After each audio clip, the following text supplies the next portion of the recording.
Hey, Shalom, Shalom, Shalom. This is Naaman with the DC Camp, Great Millstone, back for another video. First and foremost, call all Yahweh, Bahashim Yahushai, Bahashim Rakah Akwadash.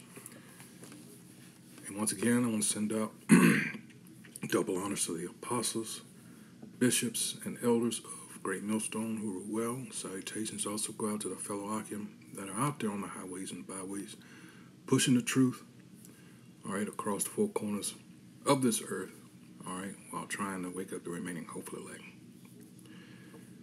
So believe ye me, and not only me, but by the prophecies, all right, that say time is very short.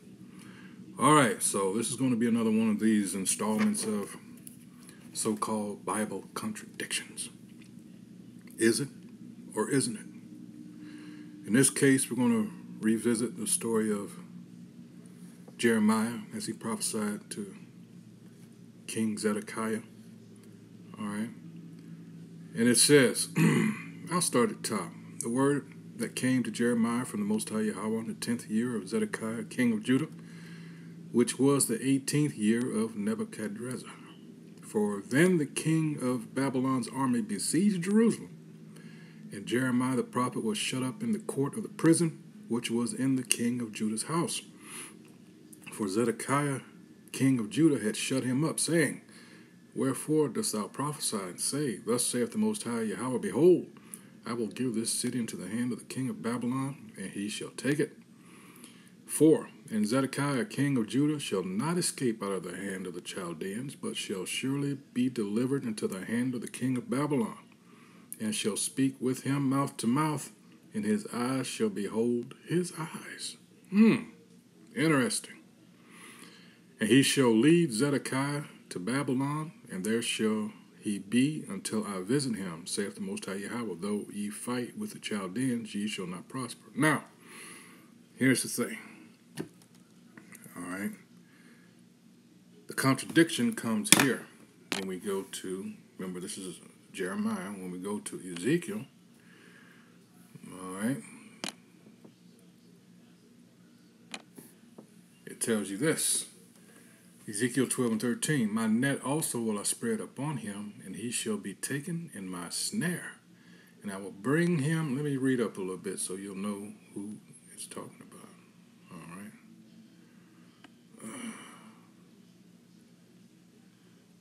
All right. Judah's captivity symbolized. All right. And the thing that people, when they like to point out these so-called contradictions, first and foremost, they don't realize that this book has always been about a particular lineage. All right, it's not talking about the whole world. It never was. This is as a result of the lies that have been told. Remember, Revelation 20th chapter, it tells you that certain people, all right, that were shut up for roughly 1,000 years, and you can link that up to secular history. At the fall of the Roman Empire, these people, they were brought down to such a low estate, all right? And who were the Romans that it's talking about? We're talking about from the nation of Edom, the Greeks, the Romans, all right? So they were brought down so low and they were shut up. And Revelation 20 tells you that, well, they will be let loose to a little season so that they will deceive the whole world, right? So then we come to the time roughly, middle to late 1300s where these people started to rise again. And you had this period called the Renaissance. All right. And as a result of that, they started iconoclasm, defacing the images that had been, because you remember the Dark Ages, which these people do not like to talk about because these same persons and people I'm talking about were in such a low estate.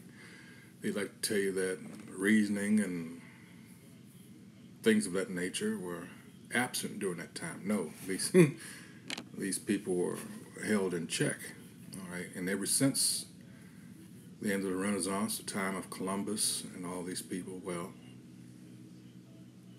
hopefully you get the picture. The world has been steadily in a decline. right? This is a direct result of who's ruling the world. Remember, Job 9:24, the earth is given into the hand of the wicked. If not so, etc., etc. Clearly, but a lot of people like to bury their head in the sand. They like to, just ignore the facts because they think they're being disrespectful. No. And same in this case, you got to remember this world is in darkness. Isaiah 60th chapter, gross darkness. All right, and a lot of our people I'm talking about Jake here, are so caught up in this world. All right, and there's a warning, stark warning against that in 1 John 2, I believe starts at 15. All right. In fact, let's get it. Let me start at 14. Yeah, 15. Do not love the world. Straight to the point. Love not the world, neither the things that are in the world. If any man love the world, the love of the Father is not in him. For all that is in the world, the lust of the flesh, and the lust of the eyes, and the pride of life, is not of the Father, but is of the world. And the world passeth away, and the lust thereof, but he that doeth the will of the Most High abideth forever. And the Most High's name is Yahweh, his Son's name is Yahweh Shai. Now, I read this because there's a saying about, a lot of our people are caught up so much, was that running you from pillar to post, that you really don't have time to think. And that's the whole point behind this hustle and bustle world that we're in. All right, you got to understand, there's a whole lot of witchcraft going on. There's a whole of the people that are ruling over us, their God is not the Most High. It's Satan. All right? They know that, the elites know who they are. And they know that, as long as they can keep Jake ignorant, all right, about who they truly are, hey, and there's plenty of instances of that in the scriptures. As long as they can keep you going off, that's the whole thing. They want that birthright back, but it's not going to happen. You can tell by the way things are going now that they're almost in a panic mode because they see, as of course we're out there on the highways and byways prophesying. All right, and I didn't want to get too far off of the topic here, but Jake, because of plantation Christianity, also that's another thing that was thrown in our way from the time of slavery. Christianity is not what is taught as Christianity, I should say that, is not in the Bible. That's our oppressor's twist on that, because he wants to make it seem like he has a chance when he doesn't. When you find out that he is of the nation of Edom, and that the nation of Edom is promised no mercy, and when you look it up in the Bible dictionary, and they are the only nation that is going to be rounded up and destroyed from off the face of the earth. And for someone that's hearing this, and they'll say, oh man, that's so cruel, but look at their history. My goodness. But then again, let's go back to this. I don't want to get too far off, but just to let you know that, it's a whole lot of stuff going on. And it doesn't take much to get caught up in it. And a lot of that, you see, the Holy Spirit has to be imparted to you, all right, to open your eyes to this. You can't just go, contrary to popular belief, go to our enemies' institutions to learn about something that's far above them. It's crazy. And I refer you to Acts 4th and 5th chapter, all right? So anyway, let's continue in this. Jeremiah buys a field during the siege, and I'm going to skip down to 4, and it says, and Zedekiah, king of Judah, shall not, let me start at 3.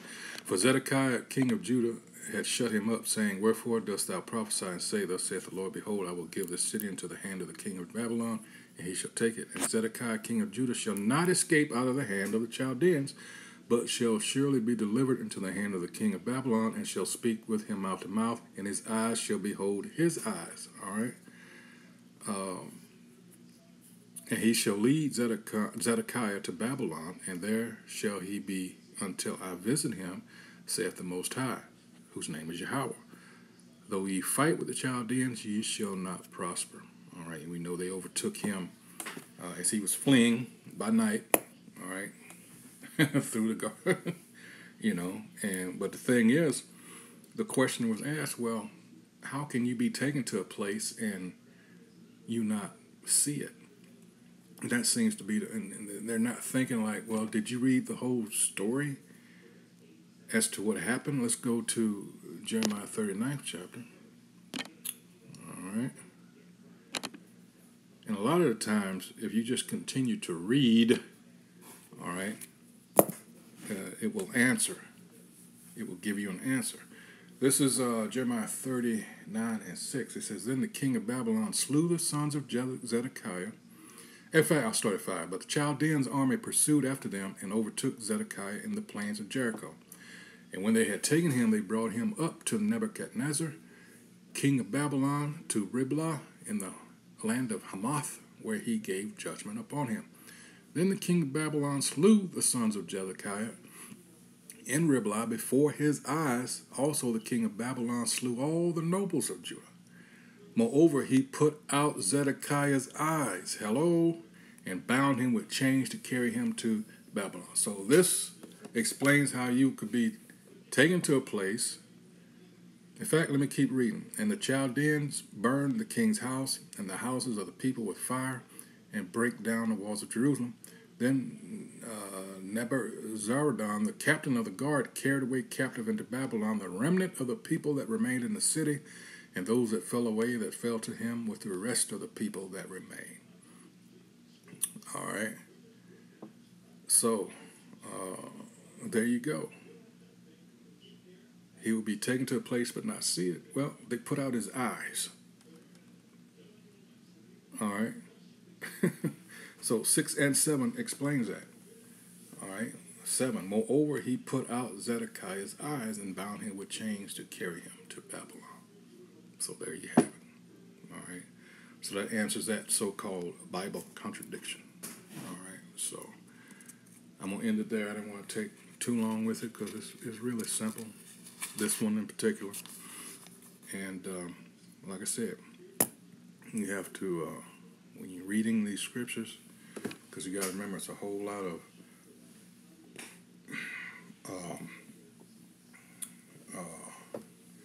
simile, metaphor, and other things of that. That's why a lot of people get all tripped up with this. Going to, let's all that right now. Let's go to, let's see.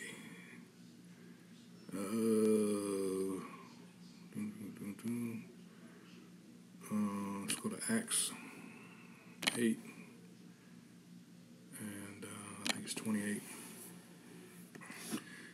Let's see, 27. And he arose and went, and behold, a man of Ethiopia, and eunuch of great authority under Candace, queen of the Ethiopians, who had the charge of all her treasure, and had come to Jerusalem for her to worship, was returning and sitting in his chariot, read Isaiah the prophet.